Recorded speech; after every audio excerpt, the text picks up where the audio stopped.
O Arte em um Contexto está de volta, recebendo hoje o escritor Flávio Ricardo Vassoler, que tem uma relação muito forte com a literatura russa e fez uma viagem pela Rússia do Vladimir Putin, no momento em que se comemoram os 100 anos da Revolução Russa. Você dizia no bloco anterior que você comprou lá na rua Arbat um livro de entrevistas do cineasta norte-americano Oliver Stone com o Putin. Exatamente. É isso? Exatamente. E o que isso significa? Qual é a simbologia que isso adquire hoje, o significado que isso adquire hoje? O Oliver Stone, na verdade, esse vídeo representa as transcrições das entrevistas, dos vários vídeos, né? Um documentário que o Oliver Stone fez com o Putin. E em determinado momento, eles tratam de vários temas de maneira muito franca. O Putin é muito articulado, é um quadro muito preparado, vale, né, só uma rápida retomada. Ele foi um quadro do KGB, né?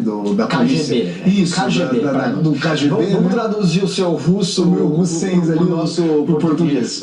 Ele foi um quadro do KGB ali na Alemanha Oriental e por vários meandros que nós nos alongaríamos muito ao falar sobre isso, mas ele chega ao poder, então ao fim, como eu disse, ao fim da década de 90, começo dos anos 2000, e é muito articulado e muito franco, tem um conhecimento geopolítico e é muito incisivo nas colocações. Então ele rende entrevistas, discussões muito francas e abertas.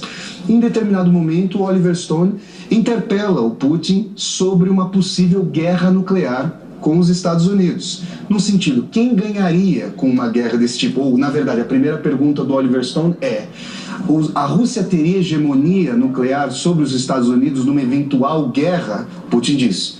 Aliás, os Estados Unidos teriam hegemonia? O Putin diz, não teriam.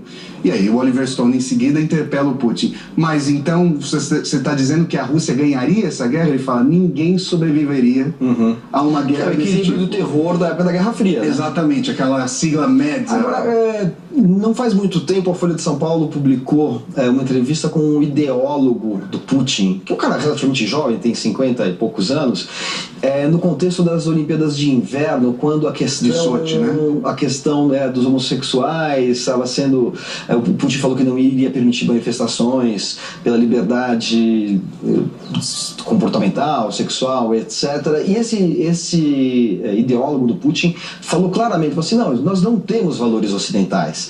A nossa relação é com o continente euroasiático e nós temos valores que remontam à Rússia czarista e mesmo à União Soviética. O nosso projeto é outro, não tem nada a ver com a sociedade moderna, cosmopolita, ocidental, capitalista, embora a Rússia seja capitalista, mas é outra forma de pensar, né? Você encontrou traços disso? Você conhece esse ideólogo? Não sei se... Você está se referindo ao Alexander Dugin, né? Eu nem me lembro o nome dele exatamente, porque é um nome... É muito peculiar isso, essas discussões que ele toma de uma Rússia espiritualizada justamente pela ortodoxia, mas o Putin se refere nesse documentário do Oliver Stone até com um certo malabarismo politicamente correto, falando que a Rússia, apesar de ele estar se aproximando cada vez mais da Igreja Ortodoxa, ele tende a dizer que a Rússia é multirreligiosa. Ele, por exemplo, faz parte da cúpula dos países islâmicos, dada a quantidade de muçulmanos que há na Federação Russa, federação justamente porque a Rússia é composta por 15 repúblicas, né? Ainda é, depois da União Soviética. Exatamente. Quando nós entramos na Rússia, né, da Mongólia ali com o Expresso Transiberiano, a gente chega até a República da Buriátia, no extremo oriental da Sibéria, a gente chega ao Ulan-Ude, né? Então, essa noção do nacionalismo, da identidade eurasiana, da contraposição ao capitalismo, é bem peculiar, e já que eu estudo Dostoiévski já há algum tempo, a gente pode encontrar isso claramente na faceta mais reacionária, mais conservadora do Dostoiévski. Que foi um grande escritor e, no entanto, politicamente era um ultraconservador. Isso daria uma discussão longuíssima, esse é um dos pontos. Não teremos tempo aqui hoje para discutir isso, mas é interessante. Para tentar me remeter a essa colocação que você faz sobre o Alexander Dugin como ideólogo eurasiano do Putin, em Dostoiévski nós encontramos uma vertente fortemente anticapitalista. Em um dos polos, e esse é um dos aspectos que eu defendo na minha tese, haveria ali uma discussão do Dostoiévski com o idealismo alemão, com o socialismo de matiz europeia, digamos assim. Então estou falando de Hegel, estou falando de Marx. Por outro lado, o Dostoiévski vai fazer uma contraposição ao capitalismo pensando, por exemplo, na comuna de trabalho russo, na noção de na noção de organismo feudal da Rússia que se estabeleceria com valores determinados que estavam sendo corroídos pelo capitalismo ocidental. E isso reaparece hoje, na Rússia de hoje? Reaparece de maneira completamente anacrônica, porque obviamente o capitalismo em termos mundiais está completamente articulado e a Rússia faz parte disso, e o Putin obviamente tenta inserir a Rússia como um global player, como um agente global nesse capitalismo, mas utilizando esses valores que estão fortemente enraizados no imaginário popular. Eu conto uma anedota aqui.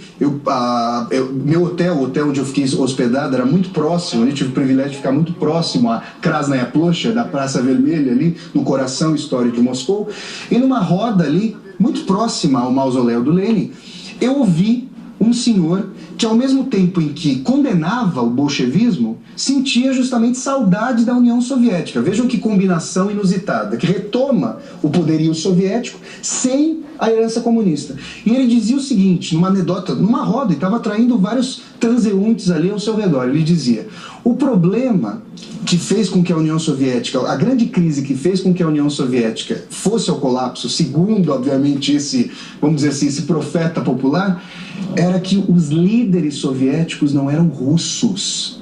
Vejam o grau de nacionalismo e de filofascismo nessa colocação, porque ele dizia: Lenin era judeu, tinha origens judaicas, Stalin era um montanhês georgiano, e Khrushchev, na verdade, era ucraniano.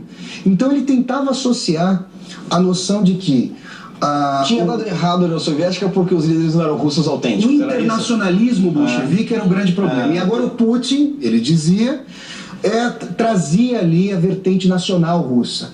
E foi muito interessante que um senhor muito espirituoso que estava ouvindo esses discursos filofascistoides, digamos assim, levantou a mão, pediu a palavra em determinado momento e disse o seguinte: pois é, né? Na época soviética, nós tínhamos poder de compra, mas nós não encontrávamos nada nas lojas. Hoje, nós encontramos tudo nas lojas. O capitalismo nos traz tudo. Mas quem é que tem poder de compra para comprar alguma coisa? Não tem dinheiro. Então, essas tensões pululam ali, perpassam o imaginário russo e geram ali potenciais conflitos aí encarniçados que possam vir com essa neo-guerra fria, como você mencionou. Meu novo algoz me tratava com respeito. Tudo fora acordado entre nós. Ouça bem, acordado. Café da manhã, almoço, até janta de vez em quando. Tantas horas de sono sem a interrupção do cacetete pela grade. Conforme o meu comportamento, eu poderia até mesmo receber um colchão. Todos os dias, o enfermeiro aparecia. São 3 horas da tarde. Vamos conversar, Carlos? Eu não dizia nada, nenhuma palavra. Daí ele ficava pouco na cela. Nem mesmo se importava que eu lhe desse as costas. E embora sem que eu percebesse. Amanhã, ele voltou. São 3 horas da tarde. Vamos conversar, Carlos? Mas 3 horas de que dia? Sim, pois meus dias passaram a se balizar pelo rápido volteio da fechadura. Quanto tempo falta para as 3? Eu me lembrava da Ana, grávida, mas a memória estacava, não prosseguia. É difícil recordar quando não há contraste algum com uma experiência presente. Flávio, você falou de literatura em relação aos seus estudos de Dostoiévski, no nosso jeito de falar. Como é que isso se projeta nos livros que você publicou como autor? Livros de ficção como O Evangelho segundo Talião, e esse livro meio híbrido aqui de narrativas, aforismos, ensaios, que se chama Tiro de Misericórdia. Essas experiências de viagem, experiência com literatura russa aparecem na sua obra de ficção e, enfim, nos seus textos mais de pensamentos, de reflexões, ensaios? Sim. A literatura russa do século XIX, né, que é tido como Zalaтой Viek, o século de ouro da literatura russa, tem uma peculiaridade muito interessante em relação aos seus pares literários ocidentais, como a França, a Inglaterra ou a Alemanha, porque a literatura congregava, em meio àquela censura, aquela forte censura do Tsar, a possibilidade de a inteligência revolucionária, proto-revolucionária e mesmo a conservadora, a possibilidade de os grandes debates da sociedade russa, que queria derrubar o czarismo e implementar na sua inteligência revolucionária uma república socialista, essa literatura congregava a possibilidade de fundir essas questões de maneira exópica, nas entrelinhas, mas os leitores de maneira velada. É óbvio que os leitores da época sabiam que tipos sociais os personagens congregavam. Você quer dizer com isso que os romances discutiam questões ideológicas, questões filosóficas, o destino da Rússia, é isso, o destino da Rússia, o destino da Rússia no messianismo, o destino da humanidade. Esses romances são amplamente ambiciosos e se valem de um pano de fundo filosófico histórico bastante global. Você foi ambicioso ao ponto de tentar assimilar isso aos seus livros de ficção? Eu considero que, dada a minha formação plural, venho das ciências sociais, depois vou para teoria literária, mas discuto muito com filosofia, no caso aí a teoria crítica dos frankfurtianos, do Adorno, do Benjamin, do Horkheimer. Eu tento fazer uma congregação dessa série de questões. Mas e como é que aparece aqui? Qual é o enredo do Evangelho segundo Talião? Brevemente, porque o livro é grande, é cheio de camadas narrativas diferentes, né? Veios narrativos, linhas narrativas que se entrecruzam. Como é que você definiria esse livro? Por exemplo, eu vou me remeter ao último texto do livro, que é o texto mais propriamente narrativo, que traz um diálogo, um diálogo platônico dostoiévskiano. Eu gosto muito dessa tradição dialógica entre o Walter Dortlicht, que é um assassino em série, e o seu advogado, o Dr. Hugo Lumina, no parlatório da prisão em que o Walter Dortlicht está preso. São personagens reais? São personagens totalmente fictícios, são ficcionais.